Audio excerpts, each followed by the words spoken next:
Colonel, please. My perspective looking at this this problem set is how to break in, how to break it, how to destroy it, how to manipulate it. And my team has been researching this specific issue since August, but we're working with another team that's been intently working on this problem set, the voting machine manipulation, for 2 years, since the Ted Cruz and Beto race in Texas in 2018 and the Kentucky governor's race, where there were significant anomalies observed. And I'd like to add that there are many, many more teams like ours, small teams that have joined in this fight, and they're throwing the flag left and right. So there's a lot of folks who are recognizing anomalies. The voting systems in the U.S. And in Pennsylvania were built to be manipulated. They've been used in elections around the world and stolen elections around the world in Venezuela, Italy, Argentina, Singapore, Bolivia as close as 2 weeks ago. The Philadelphia uses ES&S, Pittsburgh uses Dominion, other counties in Pennsylvania use Dominion and other systems. So what's the real deal? So all of these election systems have a common DNA. SGO Smartmatic sold Sequoia voting systems to Dominion in 2010, and then the Diebold company spun off Premier Election Systems to Dominion as a result of an antitrust suit. So the bottom line is that these systems have similar code and similar functions. And just so you know, I know there have been statements to the contrary, but I personally debriefed the son of a Cuban intelligence officer who had firsthand knowledge of Hugo Chavez's family members who told him not to worry about the populist threat against Maduro's election in Venezuela, quote unquote, that it was guaranteed. Their father invested the money to build the SGO voting machine system. So I have no reason to doubt this gentleman. He's sworn an affidavit to this effect.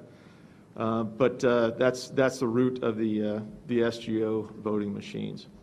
So these systems are not what you've been told. They are connected to the internet and servers outside of the U.S. They're connected from top to the bottom in the middle.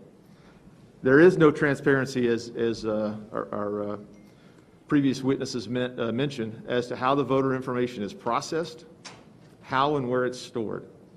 The voting record is able to be modified and or deleted by operators, administrators, and outside threats. Operators can assign votes for write-in ballots, blank ballots, or error ballots in large numbers so that they can be directed toward one candidate or another at the operator's or supervisor's discretion. And many experts have published how easily these machines can be hacked to manipulate votes. As a matter of fact, one of our white hat hackers previously discovered a malware that's present on the servers that captures every login and every password of every operator down to the precinct level that logs into one of these systems. It's just like giving the password to your bank account out, putting it on the dark web. It's not going to be there very long. And just so you probably are all aware, on 30 September, an election storage facility was robbed in your state. 30 USB devices were stolen and a laptop. Those USB devices more than likely had encryption devices, and you've just heard another previous witness talk about the non-standard use of the USB storage devices. So these systems, in a nutshell, allow authorized and unauthorized users to cancel votes, shift votes, preload votes, vote blank ballots, all in real time and in large numbers. They're connected from the top to the bottom. So one bad actor or a team of bad actors can have equally negative inputs. It's been described by another person in another state that we're working with, just like the lotto. Whoever organizes the lotto is always going to win. It's controlling the numbers and it's controlling the margins. Our experts and other academics believe that up to 1.2 million Pennsylvania votes could have been altered or fraudulent. This is what we discovered in the last 22 days. Really, only a detailed forensic analysis of the actual machines and software will truly show how many Pennsylvania citizens have had their civil rights violated.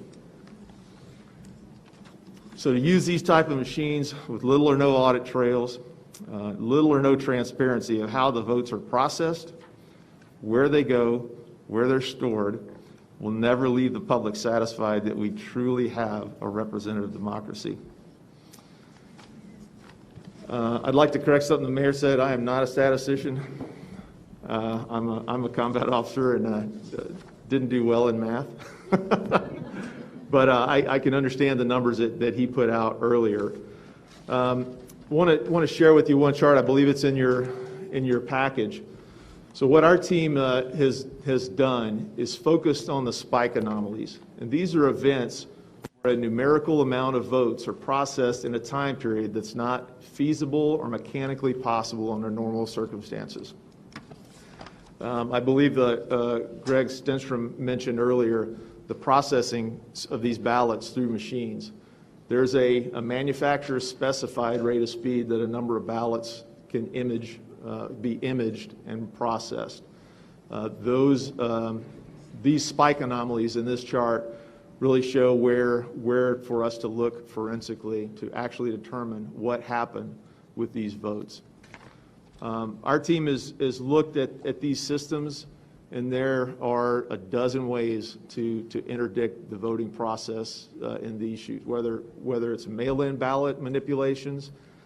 They can scan and allocate votes, blank votes, whether it was 70,000 votes left in the back room. There's just lots of ways to interdict these systems. So with that, I'll answer any potential questions. Thank you. Next panel, please. Could I just Yes, sir. ask him to clarify one or two things? When we look at this Pennsylvania fixing the vote chart that they all have, could you explain at the very beginning what that line means, Biden injection? So at the very beginning of the chart, where there's a circle, it says on election day. What that indicates is there is a spike in loaded votes, 337,000 plus or minus of some votes that were added in there in one big batch.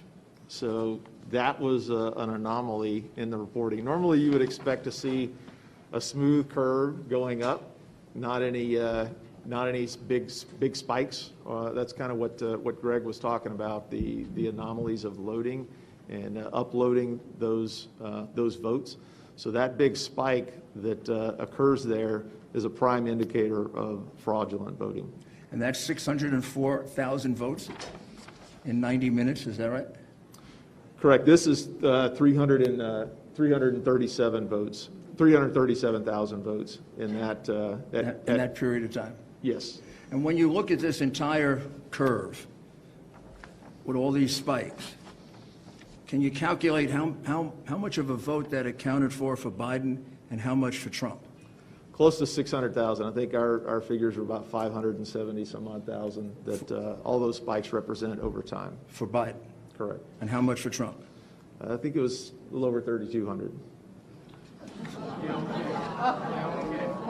How about that?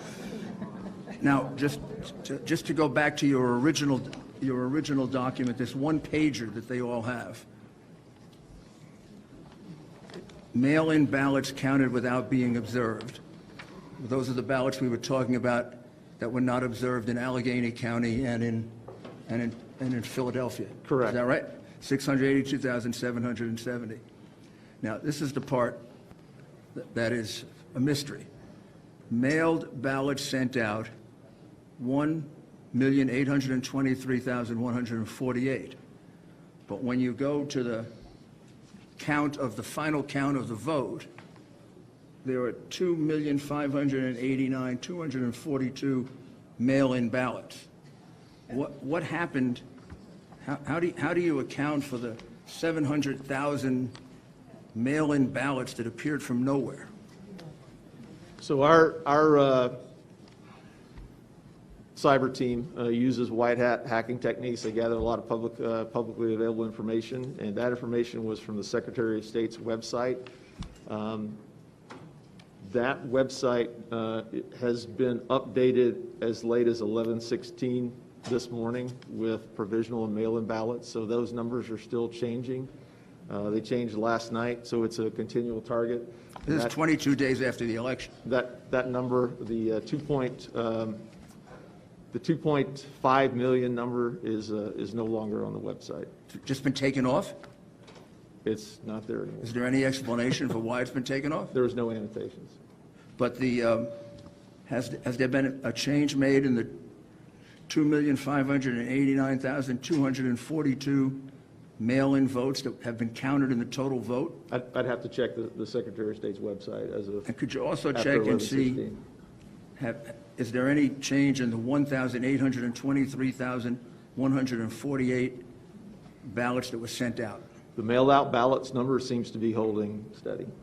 And was there any other method of producing ballots other than sending them out? Not that we're aware of, unless as previous witnesses have testified that the potential for multiple ballot counts. So ballots could have been And have you ever counted gotten a twice. chance to examine any of these ballots? No, that would be part of the forensic process. One suggestion, whoever does the analysis is using paper and ink analysis with a micro photo spectrometer. That would analyze the ink on those ballots to see if they were mass-produced. So in addition to the 682,770 ballots that were entered without a single inspection of any kind, there also appear to be something like 700,000 ballots, mail-in ballots, that were never sent out, that were counted. There are noted discrepancies in the That's a Secretary of State's pretty big report. discrepancy. Yes, sir. And that's been there